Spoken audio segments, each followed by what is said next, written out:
I get plug-in solar questions every single day. I think it's worth us covering the top 10 questions that I get asked about plug-in solar. Now, these questions are in no particular order. They are just the top 10 questions which I get asked quite a lot of the time. How many of them can you have per house? Well, the answer has finally been clarified by Ofgem. Ofgem have asserted it's one system per household.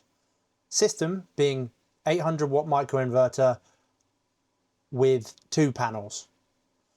It could be lower than 800 watts, that's fine, but you can't mix and match and have 2 400 watt inverters. It needs to be one plug-in system. Now, I realise that this is confusing because the government in the product specification stipulated that you could have one per final circuit per property. And that's true, the government did say that. Now, Ofgem and the government are disagreeing on this. Ofgem are saying one per house. Even when they update G98, it's still going to be one per house. They've cited 2 specific reasons. Reason 1, they believe it's too complicated explaining to the average Joe what a final circuit is.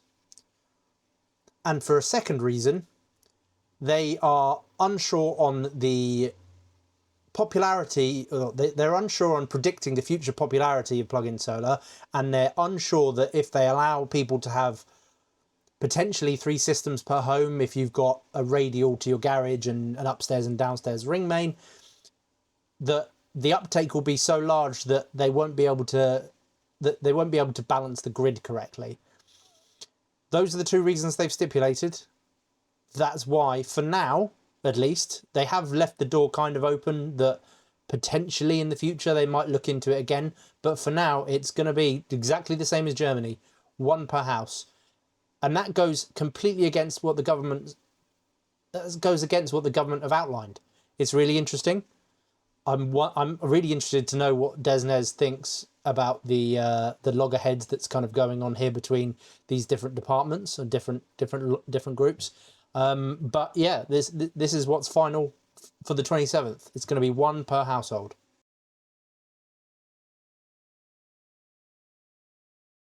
Can I overpanel? Yes. So you can have up to 2 kilowatts of solar panels powering your inverter, potentially an 800 watt inverter if you want to maximize your output. The government have also unfortunately said that parallel paneling, with where you have Y connectors to run your panels, you can then have 2 panels per MPPT. They've essentially ruled that out. You can't do that because they don't want you using third-party peripherals and introducing a risk into your system where you've got a failure point in a untested third-party peripheral in a Y connector. So I'll use an example. The EcoFlow microinverter, 800 watts, its MPPTs can't support 400 watt-ish panels in series. So the government is saying you can use series, that's no problem, but in parallel you can't because you're not allowed to use third-party connectors. Bit of an issue there, because with some devices the only way to overpanel is by doing it in parallel. We'll see what comes out of it, but I have a feeling this is probably going to be one of those areas that people ignore.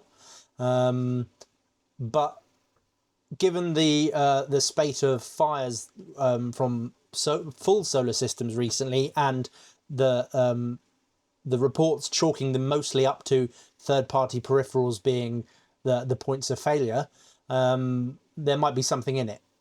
But that's, for now, that's what's written in the specification.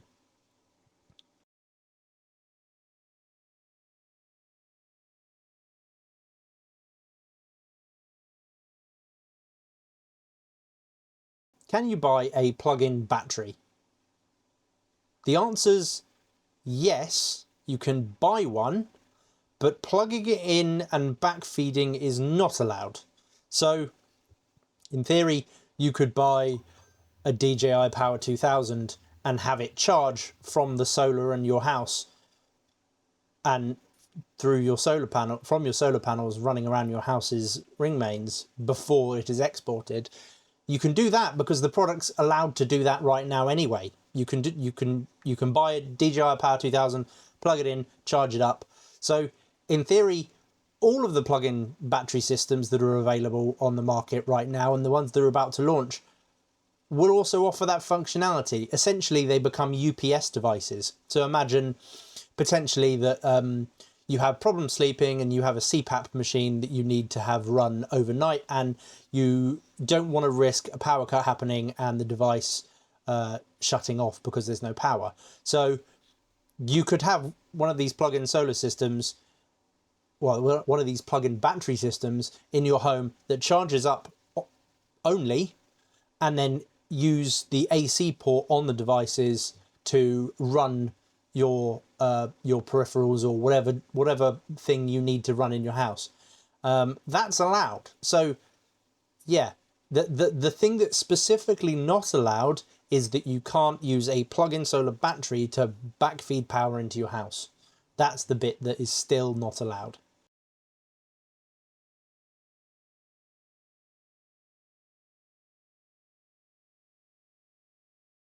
So next question is there any compliant kit?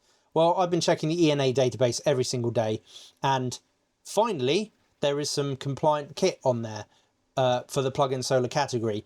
There are 4 plug-in solar kits from UKSOL, which it would seem to be that it comes with 2-panel hybrid mounting kit with a microinverter. They seem to be compliant. I'm going to just take a quick dive into the device.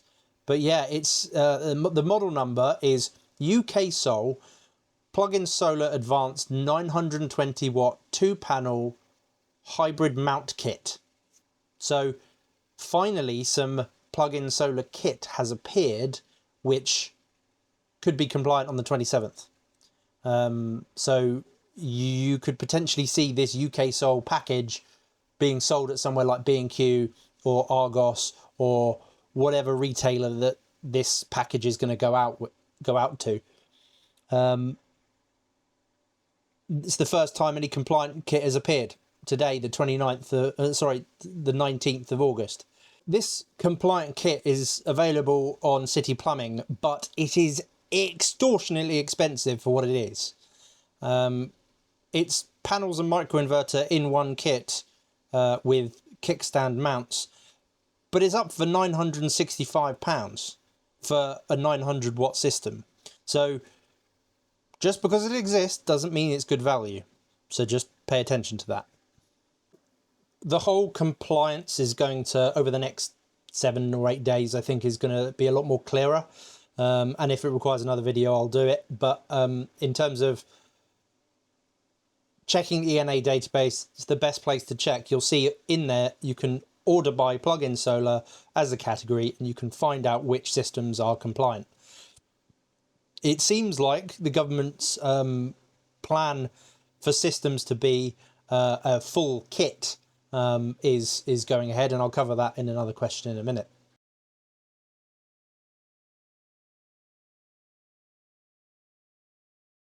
What about kit that you've already purchased? So you've already gone out and bought some panels from City Plumbing and you've got a microinverter. What about that stuff? Why is that suddenly not compliant? Well, unfortunately, your guess is as good as mine at this point. It's really an unknown area. It was always a grey market to begin with. It's probably going to continue to be so. I mean, it's already possible to register your plug-in solar kit with DNOs by just not telling them how you've installed it. It's a bit of a no-no. It's possible. You can do it. The important thing for the DNO to know is the fact that you've actually got the system installed in your house and it's capable of backfeeding electricity onto the network and can affect your local grid, because they want to keep that voltage within safe parameters. if they don't know you've got if they don't know you've got it, then they don't know potentially why the voltage is too high or too low, dependent on local conditions. They kind of need to know. So plug-in solar gear that's already available, like the EcoFlow microinverter, is already compliant as an inverter in the ENA database category, but not in the plug-in solar category. So it's a bit of a grey area. You can read between the lines on that.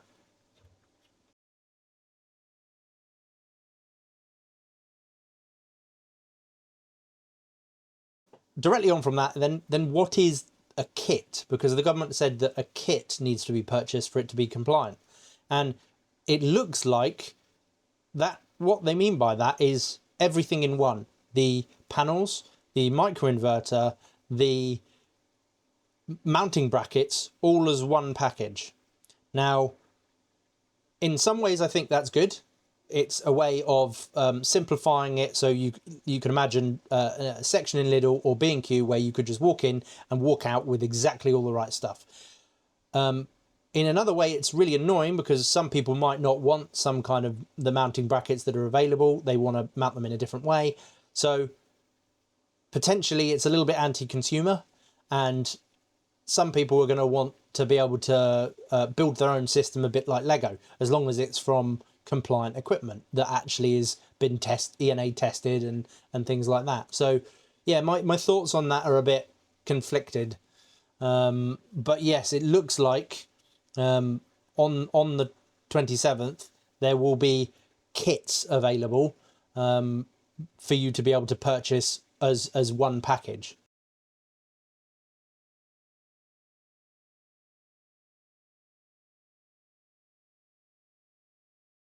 Now, this is an interesting one. Where can you put panels? Bit of a rug pull by the government recently. Just after the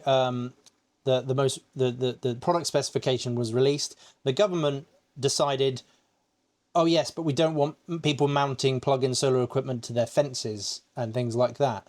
Funnily enough, they didn't update the rules for hardwired systems. So we're in this weird area where if it's a plug-in system, you can't mount it to a fence. But if it is a hardwired system, you're allowed to mount it to a fence.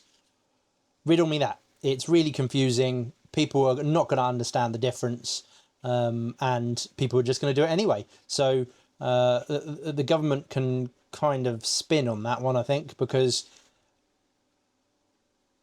I think there's going to be a lot of disputes with planning departments where people are claiming, but I'm doing my bit for green energy, and neighbours dobbing each other in because you've got them mounted on fences. That poor guy's company who integrates panels directly into the fences, I think this new planning law has probably shafted his company a little bit, unless it doesn't cover integrated wooden fences, because, I mean, how is an integrated panel on a fence any different to mounting it or hanging it to a fence? I don't know. Riddle, baffle me. It's one of these weird grey areas that, again, the government's kind of made more confusing by getting involved on. So where you can mount them, where you already can via permitted development, so the side of your house, as long as it's not facing a road and it doesn't stick out by too much of a measurement. I'm not sure on the exact measurement, but you'll be able to easily find it online. To walls, if you've got any walls in your garden, things like that, you can mount them to that. Garage roofs, flat garage roofs, flat roofs for extensions. If you've got an outhouse or some kind of a shed, you can mount them to the roof of the shed. That's okay. That's permitted. On top of like pagodas you've got in your garden, you can mount them to that. Carports, all of that stuff is still permitted.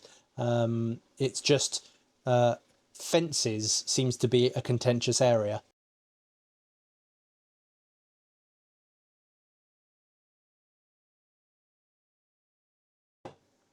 Do you need an RCBO bi-directional circuit breaker protector? The answer is still no. The government said you don't need it, and that systems should be capable of shutting down in the correctly specified time, so that DC leakage is not that much of a risk. Now, you probably already have things in your house that leak a little bit of DC onto your house grid already, which already puts standard RCDs at risk anyway. So the fact that it's already recommended that you get RCBOs anyway, so the fact that this equipment also does it too, the fact that the fact that there's things in your house that already risk that system, and that this system does that too, but potentially a lot less. I think it was a sensible move by the government, because the moment you introduce installing RCBOs, it increases the payback time and the cost, and it's a barrier for entry. And the whole idea about plug-in solar is lowering that barrier for entry.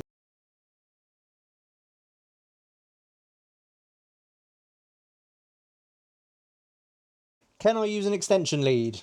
The answer is no. So, easy rule of thumb, and this kind of applies to the third-party connectors and wide connectors I mentioned earlier. Anything that's third-party that isn't coming with the kit, i.e. extension leads, changing anything about the systems at all, means the system is then not compliant anymore. You're not allowed to plug them into extension leads. Now, ruling that will stop some people doing it, but you just know that some people will anyway. And the IET actually specified that one of the biggest barriers for them for plug-in solar was actually tripping hazards. The electrical safety body was more worried about tripping hazards than they were about a number of other things to do with plug-in solar, which I find is rather interesting. But anyway, I digress.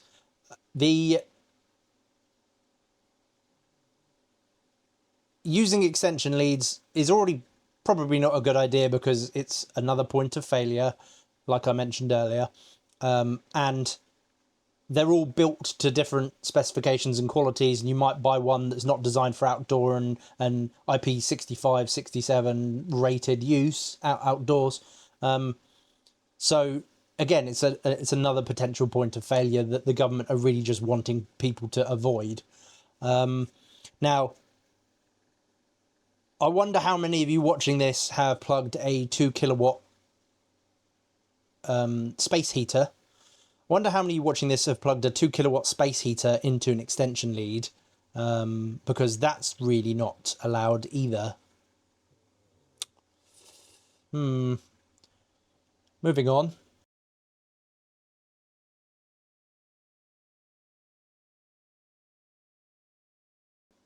Do you need to notify your DNO, district network operator?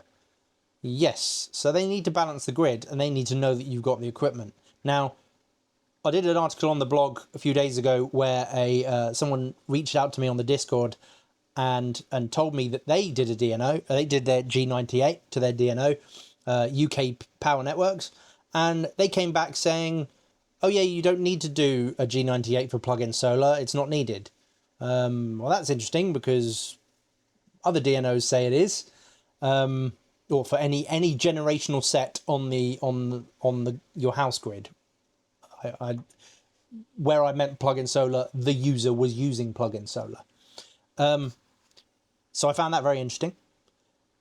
There is talk that there is going to be a new streamlined G98 process coming, and we don't know what that looks like yet, but the word is that it's designed to be simple and that anyone can do it. So you can imagine a simple web form, standardized system for all DNOs where you can go and do this. Whereas currently G98 process with DNOs is some of them are emails, some of them are web forms. It's a bit of a wild west in terms of how different all the DNOs are.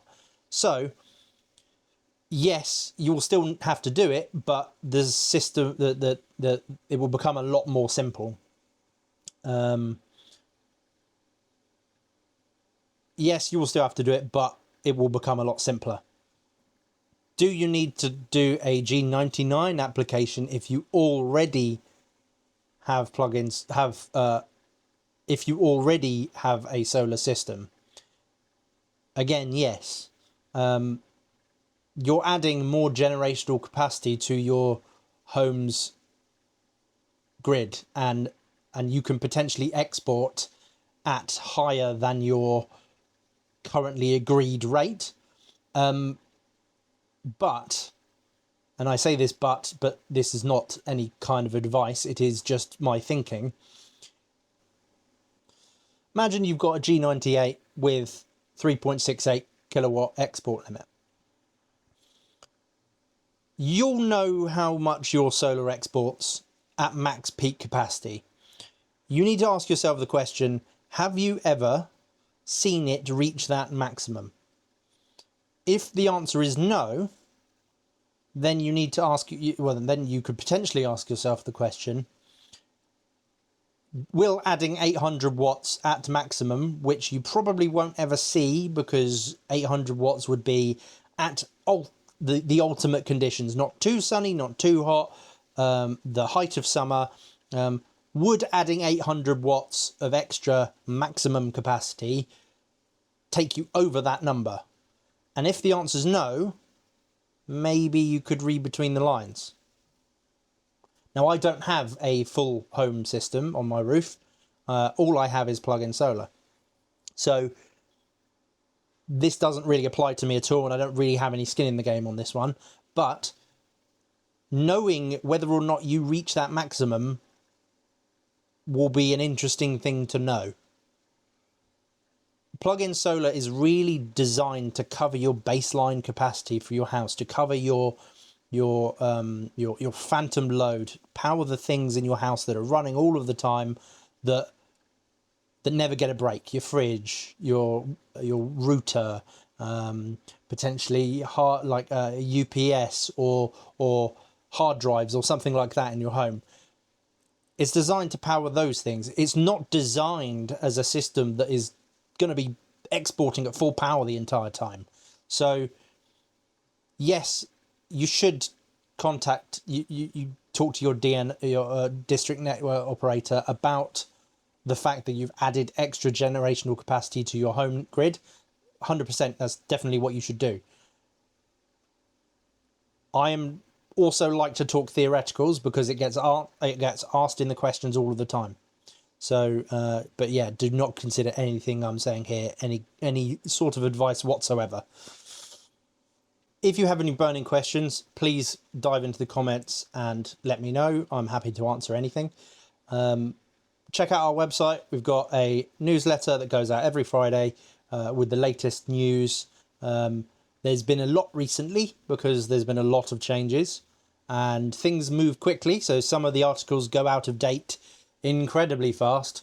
So fast that I think about putting a video out about something and then the wind has changed the next day and it's an absolute nightmare. So I'm getting to grips with that and I'm trying to get better at getting content out faster.